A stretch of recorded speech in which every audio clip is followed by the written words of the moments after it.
नमस्कार, मी प्रियांका. मी तुम्हाला आज भजीची रेसिपी करून दाखवते. स्वीटकॉर्नची भजी करून दाखवते. मी इथे 1 वाटी स्वीटकॉर्न घेतले काढून. त्याच्यामध्ये मी 1 वाटी बेसन घेतलं आहे, अर्धी वाटी तांदळाचं पीठ घेतलं आहे, थोडासा ओवा घेतला आहे 1 चमचा, आणि हे मिरची आणि लसणीचं हे घेतले, मी ठेचा करून घेतला आहे. इथे मी 2 तिखट मिरच्या घेतल्या आहेत मोठ्या, आणि 5-6 लसणीच्या पाकळ्या घेतल्या.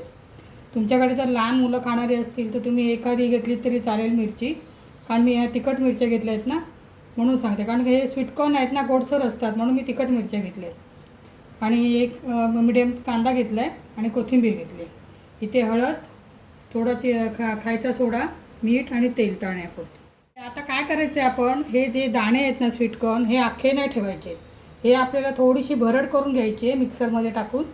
मिक्सरमध्ये कंटिन्यू फिरवायचं नाही, फक्त बंद चालू करून असं नुसती भरड करून घ्यायची आहे. एकदम बारीक नाही करायचं आहे ते. तर मी आता ही मिक्सरला लावून भरड काढून घेते आणि मग तुम्हाला दाखवते पुढे कसं करायचं. तर आता हे बघा, मी बारीक करून घेतलं आहे मिक्सरला. जास्त नाही, थोडंसंच फिरवायचं आहे. फक्त आपल्याला ते दाणे फुटले पाहिजे आतले ह्याचे कॉर्नचे. कारण ते काय माहिती, आपण तळायला गेलो ना तर ते अख्खा दाणा असेल ना भजीमध्ये, तो फुटायचा संभव असतो. म्हणून कसं जरा फोडून घ्यायचे दाणे मिक्सरला थोडेसे बारीक, एकदम पण बारीक नाही करायचे. ते लागले पाहिजे आपल्याला भजीमध्ये चावताना, म्हणजे असं करून घ्यायचं, क्रश करून घ्यायचं. आता त्याच्यात आपण सगळं साहित्य टाकूया. आता मी कांदा टाकते.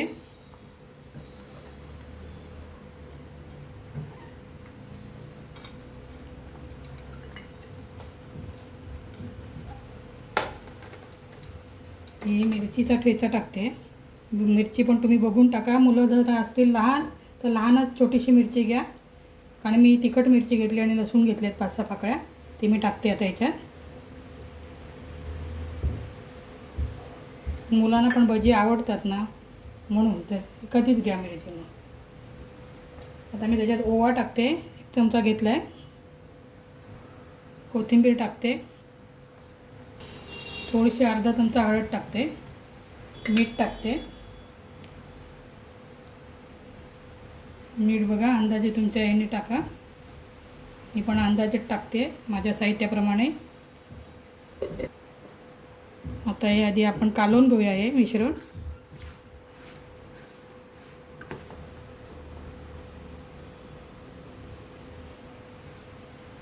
आता आपण बेसन टाकूया.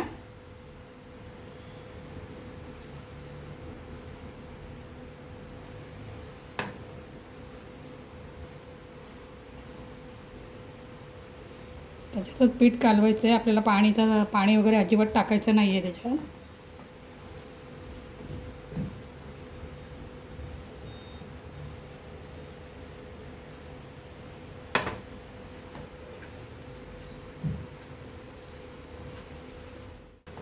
आता आपण तांदळाचं पीठ टाकूया. जेवढं त्याच्यात मावेल एवढंच टाकायचं आहे आपल्याला.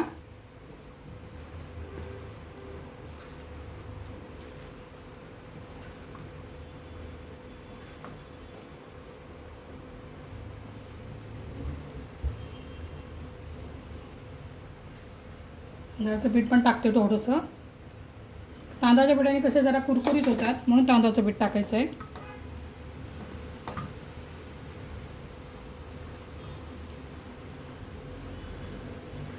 तांदळाचं पीठ आणि बेसन मी तुम्हाला सांगितलं आहे, पण जसं आपलं जे असेल कॉर्न त्या प्रमाणात जसं मावेल तसंच तुम्ही पीठ घ्या.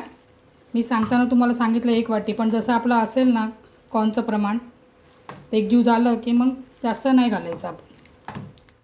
आता मी थोडासा खायचा सोडा टाकते, मी जरा फुलतात ते.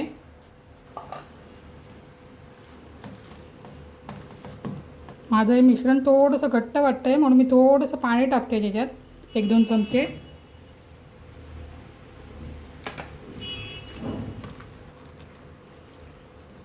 आता बरोबर झालं आपलं मिश्रण.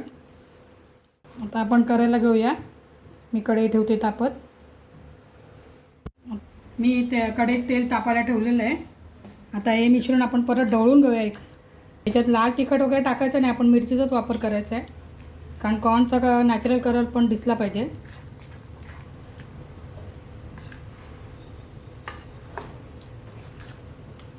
आता मी टाकते. तेल तापलं का बघते. तेल तापलेलं आहे. मी गॅस मिडियम करते. एकदम बारीक पण नाही करायचा आणि असे गोळे सोडायचे.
छान लागतात हे भजी, कुरकुरीत मस्त लागतात. या दिवसात पावसामध्ये आता कॉर्न भरपूर येतात. आणि मिरची आणि लसणीचा ठेचा टाका तुम्ही याच्यामध्ये, त्याने अजून छान लागतात. वास पण छान येतो भजीला. आता मी काढते.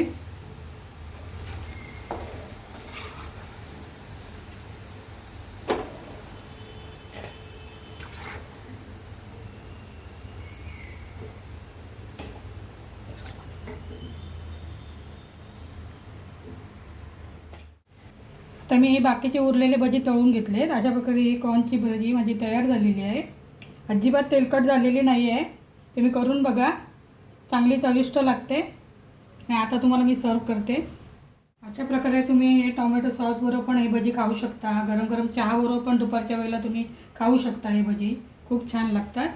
करून बघा तुम्ही.